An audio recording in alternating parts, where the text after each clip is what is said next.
Hola chicos, vamos a revisar entonces el último video de esta segunda entrega para explicar en qué consisten los enlaces químicos. Los átomos tienden a aproximarse entre sí porque las fuerzas de atracción que hay entre ellos generalmente son más altas que las de repulsión, a excepción de los gases nobles, como se menciona acá, que presentan fuerzas de repulsión mucho más altas. Cuando nosotros hablamos de los átomos, por ejemplo, este átomo de oxígeno, estamos hablando de partículas individuales. Así como nosotros estamos mostrando este átomo en este momento, tenemos un oxígeno con 6 electrones de valencia al que le hace falta electrones para completar su octeto. Ya, ¿cómo hace él para poder generar ese octeto? Empieza a generar enlaces. Por ejemplo, este enlace de oxígeno molecular que tenemos acá, que tenemos un átomo de oxígeno que necesita 2 electrones junto con otro átomo de oxígeno que también necesita 2 electrones y se los comparten mutuamente. O un átomo de ozono en el que ya tengo 3 átomos de oxígeno que están interaccionando entre ellos, que básicamente tiene esta estructura química, oxígeno con 2 enlaces, un oxígeno con 2 enlaces, oxígeno con 2 enlaces. Estas que vamos a llamar que sean moléculas homonucleares porque tienen el mismo tipo de átomos, y ya pues moléculas heteronucleares tan importantes como lo es por ejemplo una molécula de agua. Acá lo que está sucediendo es que el hidrógeno necesita formar un enlace. Este hidrógeno también necesita formar un enlace y el oxígeno necesita formar dos. Este hidrógeno le aporta un electrón y este hidrógeno le aporta un electrón para poder que complete su octeto. Esto ya lo vamos a llamar heteromoléculas por la razón de que son dos átomos diferentes. Entonces tengo átomos de hidrógeno, tengo átomos de oxígeno. Esto por mencionar algunas que sean más sencillas, porque este tipo de interacciones son las que facilitan que se den moléculas tan imprescindibles para la vida como lo son, por ejemplo, el ARN o el ADN, como podemos revisar acá, que ya son moléculas pues mucho más complejas.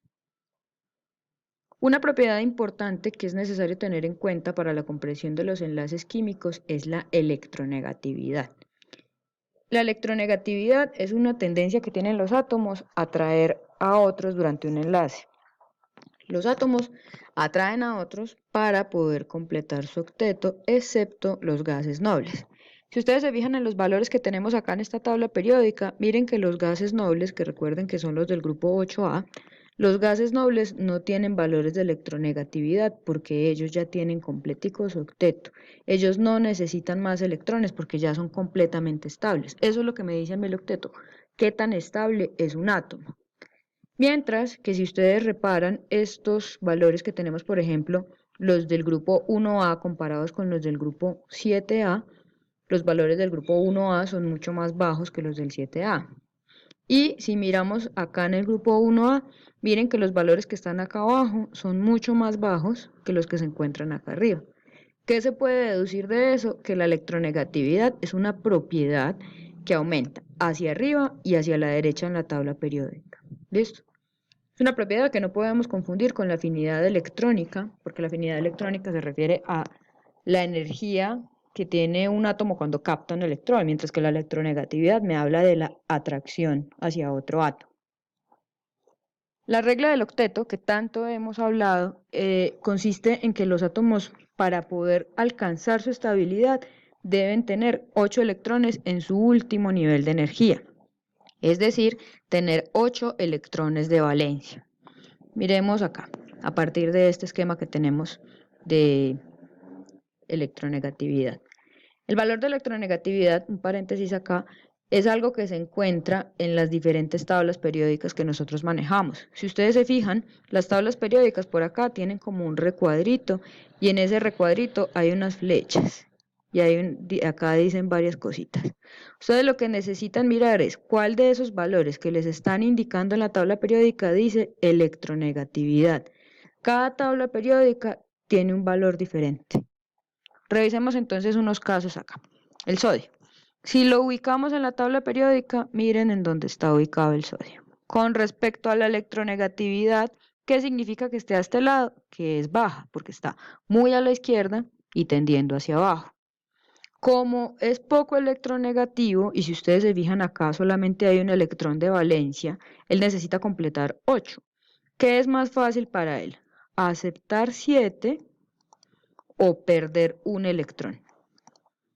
Energéticamente hablando, es mucho más factible que pierda este electrón. 7 electrones es muchísimo gasto energético. Caso contrario, si tenemos el cloro está ubicado en esta parte de acá de la tabla periódica. ¿Qué significa que está acá? Es altamente electronegativo porque está muy hacia la derecha. Si es altamente electronegativo, quiere decir que atrae electrones con más facilidad. Si miramos este esquema de electrones y niveles, como lo tenemos acá, hay 7 electrones en su último nivel. Hace falta solamente un electrón. ¿Qué es más fácil? Que acepte un electrón o que pierda estos 7 electrones para que en el nivel 2 me queden los 8. Obviamente va a ser mucho más fácil que acepte un electrón.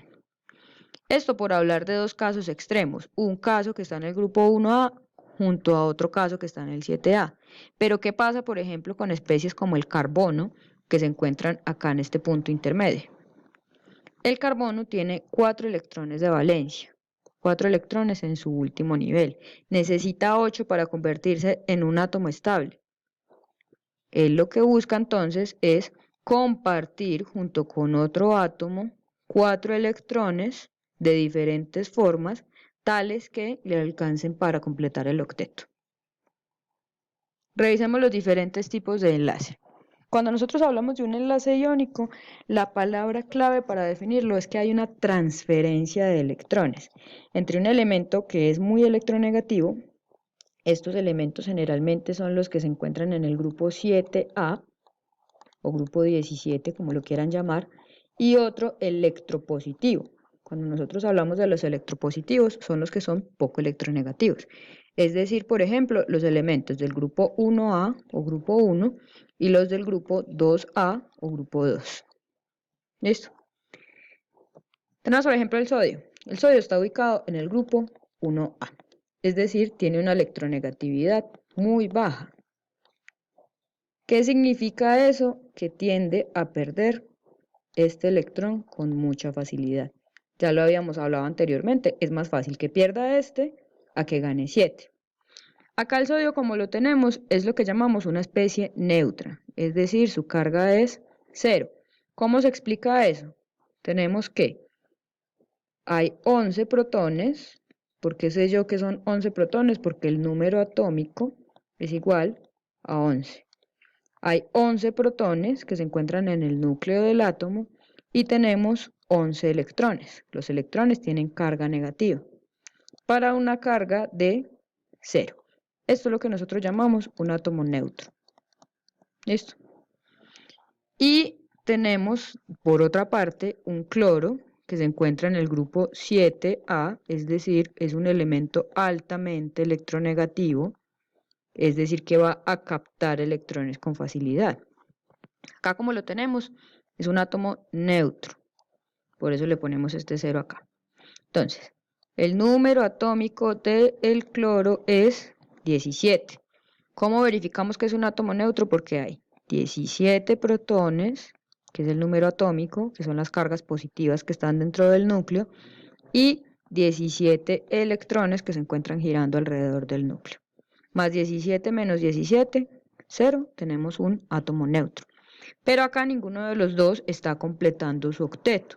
¿Qué ocurre entonces? Cuando este sodio pierde ese electrón, miren que ya me quedan 8 electrones. Y se forma lo que nosotros llamamos un catión. El catión es una especie de carga positiva. ¿Cómo se explica esto? Tenemos los mismos 11 protones porque los protones no se tocan del núcleo, pero perdí un electrón, o sea, una carga negativa. Por consiguiente, voy a tener 10 electrones. Más 11 menos 10 me da más 1. Por esta razón, los cationes tienen carga positiva. Por esto, un átomo cuando pierde electrones es positivo. Y por el otro lado tenemos el cloro, que ese electrón que perdió el sodio lo tomó el cloro y me va a formar el anión cloro o cloruro. Este va a ser un anión. ¿Por qué un anión es positivo, negativo? ¿Por qué un átomo cuando gana es negativo? Revisemos. Tengo 17 protones, tal cual como teníamos en esta parte de acá, porque los protones no se tocan.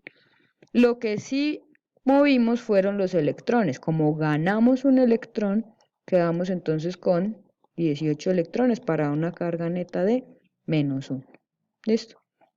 Ahora, revisemos otro aspecto, que es la cuestión de la diferencia de electronegatividades.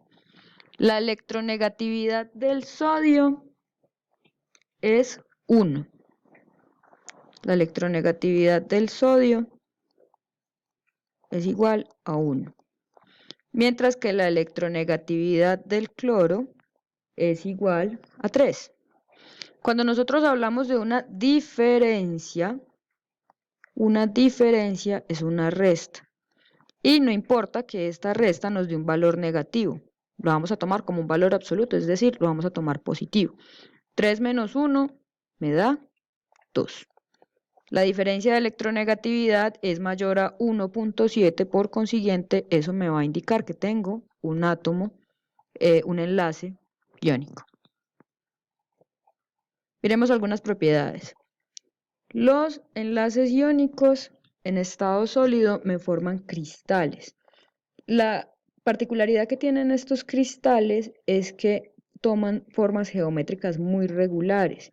Y esas formas geométricas regulares, si ustedes miran por ejemplo esta de NaCl, que es el que revisamos anteriormente, que es la misma sal de mesa, la que utilizamos en la cocina todos los días, y este, que es un átomo de fluorita, que también hace parte, si ustedes revisan, el calcio está en el grupo 2A y el flúor está en el grupo 7A, por consiguiente esto es un enlace iónico.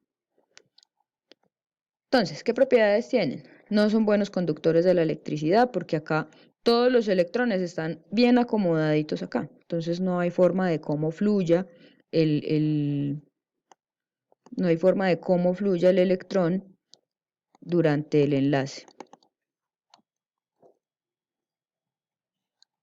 Y lo otro es que para poder destruir estos enlaces que se me están formando acá, necesito muchísima energía. ¿Qué me indica eso? Que voy a tener altos puntos de fusión y altos puntos de ebullición, porque energéticamente se requiere muchísimo para romper estos enlaces, porque están muy bien organizados. Otras propiedades que presentan los enlaces iónicos, tenemos acá, seguimos con el cloruro de sodio, es que son altamente solubles en agua y sufren especialmente un fenómeno que se llama solvatación, cuando son biónicos al 100%. ¿Qué significa esto? Tenemos un átomo de sodio. El sodio tiene una carga positiva. Si nosotros revisamos el átomo de agua, la molécula de agua, esta parte del oxígeno va a ser parcialmente negativa. Y el hidrógeno va a tener la característica de que va a ser parcialmente positivo. ¿Por qué hablamos de esto? A partir de la electronegatividad. Entonces, como el sodio tiene carga positiva, se va a sentir atraído por la parte negativa, que es la parte del oxígeno del agua. Caso contrario, el cloro tiene una carga negativa y se va a sentir atraído por la parte positiva del agua, que es el hidrógeno. Entonces, esto es lo que los hace tan solubles en el agua. Esa es la única forma que uno puede romper este cristal. Y como rompe este cristal, se vuelven buenos conductores eléctricos, solamente cuando están disueltos en el agua, porque facilita que haya flujo de electrones a través de los diferentes iones que constituyen la molécula. Y pues se siguen presentando altos puntos de fusión, aunque ya pues acá cuando están en solución es un poco más complicado. El enlace covalente. Revisemos, por ejemplo, el átomo de carbono que lo habíamos mencionado ahorita. Tenemos el átomo de carbono que presenta 6 electrones, 6 protones, 6 electrones, que se encuentra en el periodo 2 y en el grupo 4A. Este grupo 4A, miren que me está indicando que tengo 4 electrones de valencia. En los elementos representativos, o sea, en los grupos A, los electrones de valencia son iguales al número del grupo. Entonces, el carbono está en el grupo 4A. El carbono está en el grupo 4A, o sea que tiene 4 electrones de valencia. Que el sodio está en el grupo 1A, o sea que tiene un electrón de valencia. Y así sucesivamente. Entonces, como necesita 4 electrones, él puede formar estos cuatro tipos de enlaces.